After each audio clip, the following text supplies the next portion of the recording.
Hello, Facebook Alive. Doing a little hashtag Launchpad Live here, which I should be doing a little bit more frequently. And I want to talk about something really specific today because I just had a conversation and I was thinking about it. And as I reflected on the conversation, I thought it was really important for me to be transparent, especially when it comes to learning. And I guess to some, I might be seen as an influencer, some not, but there's two sides to every coin. I'd like to think that when someone stops by my Facebook or someone listened to my radio show or they listen to my podcast, however you interact with me, is that I come across as being a really positive person. And you'll hear from time to time when it comes to Facebook and other social medias where it's the fake it till you make it deal, or people always look like they're happy. And you'll sometimes even see that it's the person that's smiling the most, which is the person that usually needs to be spoken to in regards to seeing where they are in level of happiness. Now, I'm a happy person. I generally don't post when I'm not happy, but here's a little bit of a nugget for anybody, whether they be in business for themselves, an entrepreneur.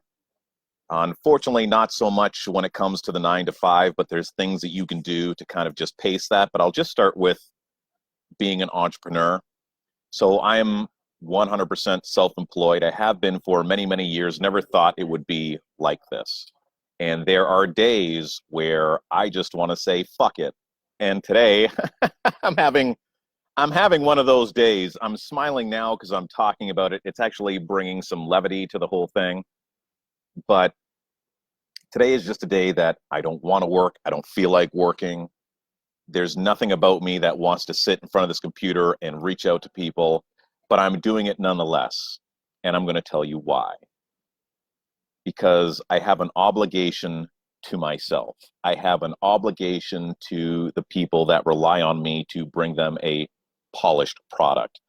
People are relying on me, as well as Sean Gallant, to put together a phenomenal Petawawa showcase. And it's looking awesome, by the way. And you can give me some likes and loves for that. And some kind words never hurt, right? And then, we have the new Arm Prior showcase, and that's 3 months away. And I don't want to be 90 days down the road and thinking about those days that I didn't want to do something and then have a poor outcome because of it. But at the end of the day, it's an obligation to who I am, what I believe in, what I stand for, all those things. And that's why a lot of people don't want to be full-time. That's why a lot of people don't want to be accountable to themselves, because it's so easy not to. So for those out there that don't feel like getting it done, understand that even somebody that maybe comes across on their social media that's always gung-ho and ready for everything, I have days that I feel like mailing it in as well. Believe me. Now, taking it back to the 9 to 5ers. Now, I used to be a 9 to 5. I did radio broadcasting for 17 years, and I thought it was super sweet. And some of you love your job, and that's absolutely wicked. And God bless you for it. But those days that you don't want to go in and you feel like you have to. If you have sick days, use them. I can't even tell you how many people that I know have their sick days that never even use their sick days.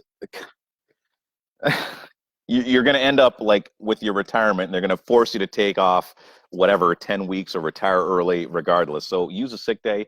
If you're not one of those people and you feel really too guilty to take a sick day, for the love of God, please get outside and give yourself a 15-minute walk, a 20-minute walk, whatever it may be. Sit in a quiet corner, read a book, meditate, do something. But make sure that you unplug, because if you don't, man, I'm telling you, you're going to burn out.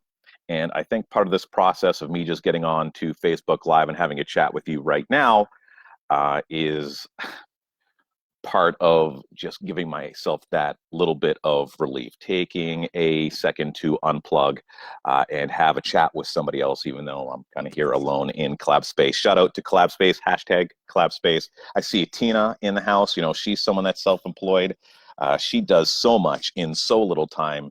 It's unbelievable. And Tina, if you wouldn't even mind throwing in the comments something that you do to unwind to help out other people that might be in a similar situation. And that goes for anyone that might be listening to this conversation right now, because there's so many people that just don't know how to unwind. There's some people that don't know how to identify when maybe they're overworking themselves. And it's really important that people find balance. And sometimes I lose a little track of my balance, especially when it's this time of year. I'm much more of a spring and summer person. I make sure that I'm outside, and that's a little bit more of my environment opposed to being inside and in front of a computer like I am right now. So I hope that you see some value out of what I'm sharing with you right now. That no matter how inhuman somebody seems sometimes, like how much of a machine they may be, understand that there's only usually a certain amount of a person's personality, especially when it comes to their work persona, that they're going to share with you. And every once in a while, maybe you catch a video on YouTube where they talk about the struggle, before they made their millions of dollars. Believe me that I have many hours, many days where I struggle, but I just do my best to persevere and find that balance. So thank you, as always, for taking some time to listen to what I have to say. Wishing you a wonderful rest of your week. Take care. Be well. Love simply because you can.